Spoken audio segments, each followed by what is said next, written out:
If you are wondering if Motorola Edge 70 Fusion supports 100 watts plus chargers or power adapters, then the answer is both yes and no. Let me just quickly explain. So if you want to use a power adapter that has 100 watts or more, then you can use it to charge the phone. It is going to work.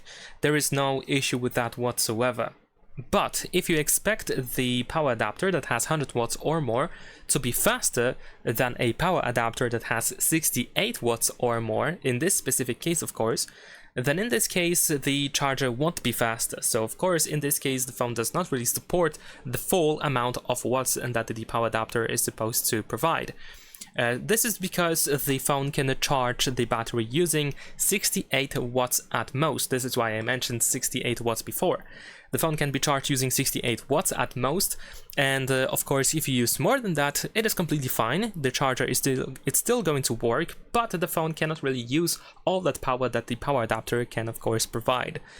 So if you already have a power adapter that has 68 watts, and if you consider upgrading your power adapter to a faster one, then in this case it is going to be honestly probably pointless, because you will not be able to increase the charging speed, or at least it won't be as noticeable as you might expect. So it is most likely not worth it, unless of course you already have or if you have a power adapter that has, let's say, 30 watts or something, and you just think forward and you just want to get a faster power adapter instead of going for 68 watts, it is still fine. You can just get it. That's okay. So that's pretty much it. Leave a like and subscribe.